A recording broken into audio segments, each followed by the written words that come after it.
sprues come in, I never throw that stuff away. So before I start painting, there's one thing that I need to check first. The interior tub has that rear cargo shelf, so I do not have to worry about getting any black paint down in there.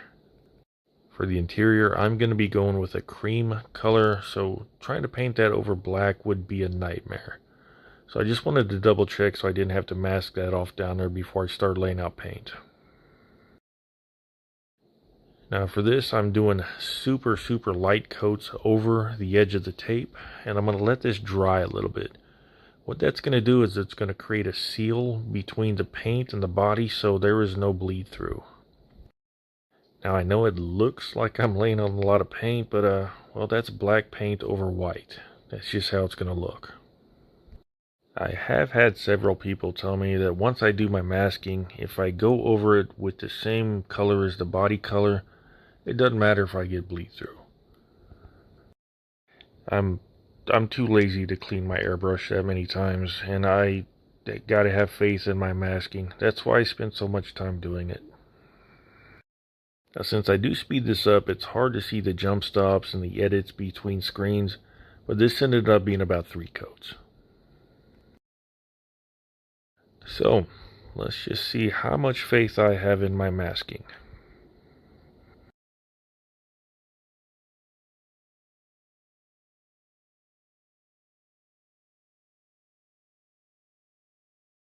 Well, so far so good. I spoke too soon. Watch me zoom in on it out of embarrassment. How could I do that? It couldn't have happened in a better spot though. That right there, that mirror is going to hang over that and it is going to hide that just fine. The rest of it though, flawless. I'm super happy with this masking job.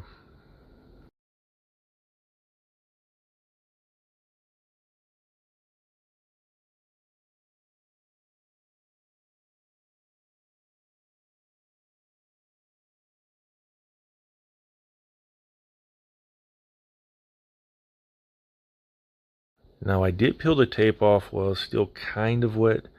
That way it still has some time to level out and not just have a hard raised line where that tape was.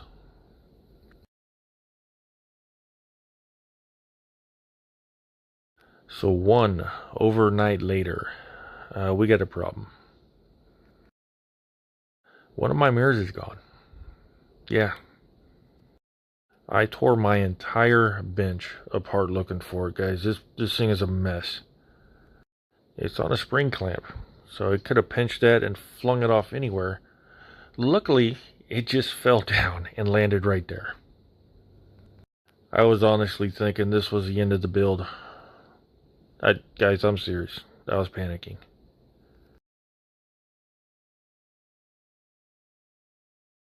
Crisis averted, yes, but now I got a mess to clean up. So we're going to move on to our carbon fiber. And this time, guys, I am prepared. Yeah, not making that mistake again. I got my Q-tip, my silicone brush, a regular brush, hot tap water, my chemicals, and of course my decals. So I'm just going to take my decal and I'm going to throw it in that hot water. And it is a bit warm. I don't know why, but tap out here gets extremely hot. I should probably turn down the water heater. So I'm going to pull that guy out, let him sit there, just kind of drain off some of that excess moisture. In the meantime, I am going to take some of my chemicals and I am going to put a nice thin layer on the roof of that car. This is micro set. What it does is it softens the decal and essentially allows a two-dimensional object to fit into a three-dimensional shape. Being that this is a flat decal going on a somewhat spherical shaped roof. And being that this is a rather large decal, I could just position that where I want it to go with my fingers. Really no need to get that silicone brush out.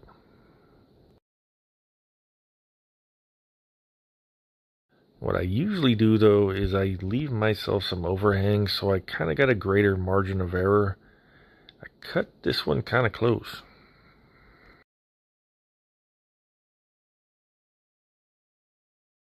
So first things first, I'm going to use my wet brush and I'm going to get out as many as the wrinkles as I can and push that decal around, getting it down in all the corners. Then I'm going to move on to the Q-tip. You guys, you roll the Q-tips, never push it. Basically what I'm doing is I'm just using that as a squeegee to squeegee out all the water and moisture from underneath the decal. It's also doing something to take out some of those wrinkles. Now I went kind of backwards here. I work the edges first just to see what I could do about those wrinkles. Then I go in and I start squeegeeing out all the moisture from the center and then just work your way out. I did that backwards just to see how the wrinkles were going to treat me.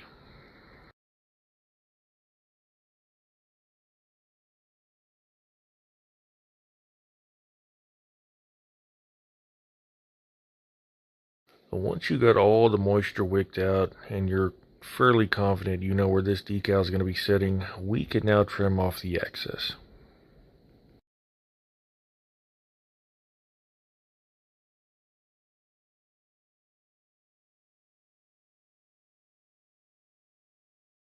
And dragging that blade across that edge there, it kind of pulled up the decal. No big deal, just go back and squeegee out those wrinkles. Alright, so after a few minutes of Q-tip work, this is the best I'm going to get this. Now there is some kind of imperfection there. I don't know if that's from the tape or something under it that I missed. Not sure.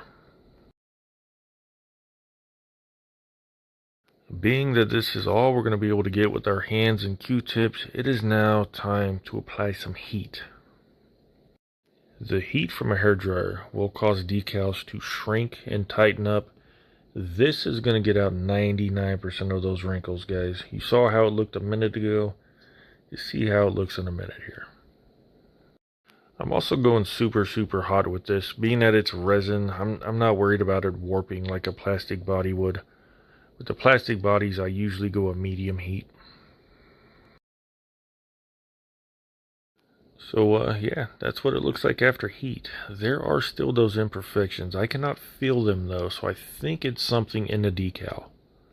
I did have super sticky masking tape over it when I made the template, so it's probably my fault. From here though, we are going to move on to our final setting chemical. This is Micro Sol. I don't know what this stuff does, but I can tell you that after about 30 minutes, if you touch the decal, it will leave a fingerprint. So I think what this does is it melts the decal. Yeah, I don't know. It's what it seems to do. It kind of just melts it and it just falls into place and conforms to whatever you got the decal on. I have seen this stuff use a flat decal sheet on some super complex shapes. And once it's done, it looks like that piece was molded in carbon fiber or it was painted on. So I let that set overnight, and that is how that looks. Those imperfections went away, by the way. Also, I did the rear fascia, the rear diffuser, the front splitter, and the front bumper area. So all I got left is the side skirts. So once I get that guy good in there and happy, I'm going to flip it to mirror the image, and I'm going to use that as the template for the other side.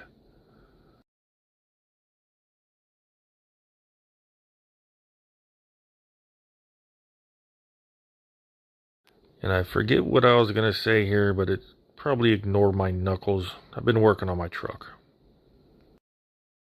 And we are finally done with all the carbon fiber. For the body anyway. The interior is going to have some, but we'll worry about that in the next video. I also thinned out some Tamiya smoke to get down inside those panel lines. I don't want them super black and dark, but I do want a sense of shadow there. Now as far as clear goes, what I'm going to do is I'm going to shoot a super thin coat over those decals. That is going to prime the decals, so to speak. What it's going to do is it's going to lightly absorb some of that thinner and the clear. If you go too heavy with it right off the bat, that stuff is so hot and caustic that it will literally melt the decals off. Ask me how I know. And I do apologize for the bad angle here. Somewhere along the line when I was setting up, I bumped my camera and I didn't realize it till later on. I am still in the experimental phase that I was earlier, so what I'm going to do is I'm going to do like Paul over at ISM does. So instead of doing my usual 2 or 3 medium to medium heavy coats, what he does is he'll do like 7, 8, maybe 10 super light coats and then just build it up. He always seems to have good results, so yeah, I'm going to give it a try. Now this is going to be coat 3 here. Notice this time I'm going vertical instead of side to side. So I always alternate my patterns between coats just to make sure I get good coverage.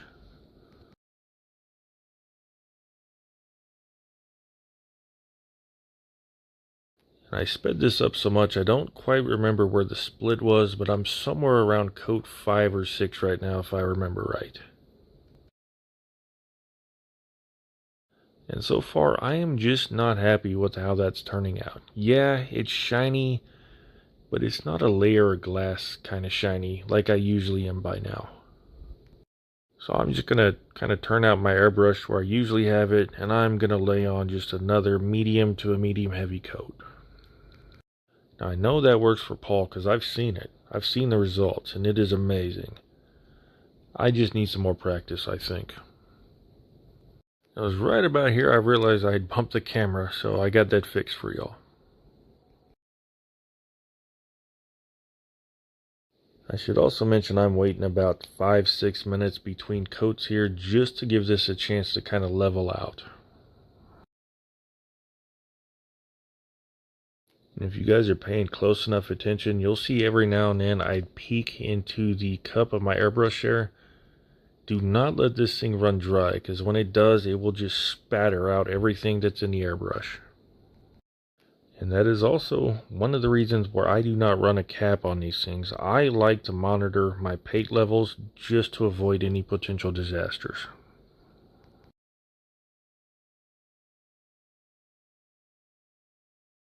So I'm going to do one final inspection here to make sure everything is covered, nothing looks weird.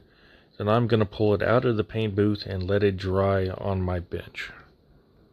My paint booth is kind of dirty. I've been neglecting it and I don't want any dust or anything to fall into the paint. Now I'm using Mr. Hobby Leveling Center on this. What that does is it slows down the drying time of any paint. It practically eliminates orange peel and it gives the paint time to level itself out. In my case, it took about a week. See that though, guys? That is the layer of glass that I was referring to. Yeah, there's a few spots where I got some dust in it, but you know what? That sands out super easily. I'm not too worried.